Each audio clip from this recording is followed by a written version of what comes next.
बड़ी खबर दर्शकों को दे दें। कतर में ईरान के हमले जारी हैं। कतर पर ईरान ने मिसाइलें दागी हैं।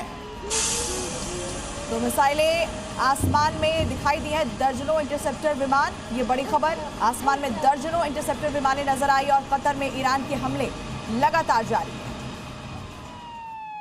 और सऊदी अरब के रास तनूरा में स्थित दुनिया की सबसे बड़ी तेल सुविधाओं में से एक पर ईरानी हमले के बाद अब तनाव चरम पर है।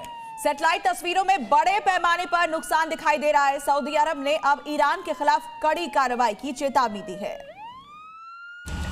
सऊदी अरामको की रास तनुरा ओनेल फैसिलिटी पर हुए ईरानी ड्रोन और मिसाइल हमलों के बाद हालात बेहद संवेदनशील हो गए हैं।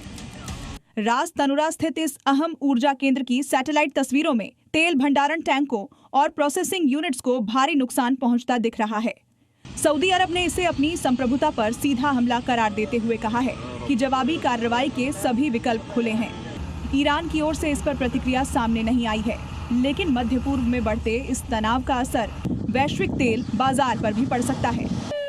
इराक से यहां पर इस्लामिक रेजिस्टेंस का हमला सामने आया है। इरबिल में अमेरिकी ठिकानों पर अटैक किया गया है। तो अपने दर्शकों को बता दें अभी की बड़ी खबर, ईरान इराक में सक्रिय इस्लामिक रेजिस्टेंस ने इरबिल में मौजूद अमेरिकी ठिकानों को निशाना बनाते हुए अरखूब और ड्रोन मिसाइलों से हमला किया। संगठन ने हमले के वीडियो भी जारी किए हैं। कब्जे वाले सैन्य अड्डों की ओर मिसाइलें दागी गई हैं, वो इसमें नजर आ रहा है। खतरनाक मोड़ पर पहुंच चुका है ये महायुद्ध। IRGC एडवाइजर की धमकी सामने आई है। तो अमेरिका के 2 तेल टैंकरों पर भी हमला किया गया है। कोई जहाज आया तो आग लगा देंगे, इस तरीके की धमकी दी गई है। स्ट्रेट ऑफ हॉर्मुज को लेकर ये बयान जारी किया गया है। बड़ी खबर, इराक के इरबिल में बड़ा अटैक हुआ है। इरबिल में US बेस पर भीषण हमला किया गया, जिसकी तस्वीरें सामने आई हैं।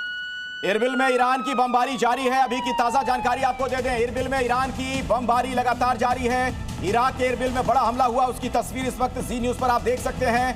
US बेस पर यह घातक अटैक किया गया है। ईरान बमबारी की तस्वीर आप देखिए। इराक के इरबिल में एक बड़े अटैक को यहां पर अंजाम दिया गया है। लगातार अमेरिकन बेस जो है ये ईरान टारगेट कर रहा है। और आइए सीधे आपको लिए चलता हूं मयंक जी के पास, डिफेंस एक्सपर्ट के तौर पर लगातार हमारे साथ मौजूद हैं। मयंक जी, एक बड़ी तस्वीर यह नजर आ रही है कि US के जितने भी बेस उस इलाके में हैं, ईरान लगातार उसे टारगेट कर रहा है। और अखिलेश जी टारगेट ही नहीं कर रहा है, बड़ा सिस्टमैटिकली टारगेट कर रहा है। जैसे कि मैंने अभी आपको मनामा के नेवल बेस की बात कही है। दूसरी बात एक होती है कि युद्ध कला का एक नियम होता है, उसको कॉग्निटिव वॉरफेयर भी कहते हैं। कॉग्निटिव वॉरफेयर होता है आदमी के मस्तिष्क पर कंट्रोल कर कर उसके अंदर वो फीड करना जो कि आप फीड करवाना चाहते हैं। अब आप देखिए इस युद्ध में कैसे कैसे बातें चलती हैं कि हमने हॉर्मुज की खाड़ी को ब्लॉक कर दिया है, IRGC ने कहा। IRGC जैसे ही ये बात कहता है, पूरी की पूरी दुनिया जो है वहां पर केंद्रित हो जाती है। अगर ये बाधित होता है तो देखिए चीन की 80% एनर्जी, भारत की 50% एनर्जी, दुनिया का 20% वहां से गैस का सप्लाई, कतर का, ये सब पास हो रहा है तो ये बाधित होगी। तेल के दाम क्या $70 पर बैरल से बढ़कर $120 पर बैरल हो जाएंगे, ये सोच शुरू हो जाती है। UAE में पैनिक सेट इन हो जाता है कि पानी कहां से आएगा। तो अब आप देखिए एक तरफ से ये अटैक किया है ईरान ने, अब लोगों के दिमाग पर ये बात चल रही है कि इतना बड़ा काम वहां पर हो गया। उसी बरखिलाफ USA कह रहा है कि हमने उनके 11 शिप्स को डुबो दिया है, उनकी कोई नेवी की प्रेजेंस नहीं है वहां पर। ये दुनिया के दिमाग पर प्ले कर रहा है। US कहता है कि हम 4 हीरोज का वेलकम कर रहे हैं जिन्होंने अपने प्राण दिए हैं। जिस प्रकार से हमले इस समय US एसेट्स पर हुए हैं,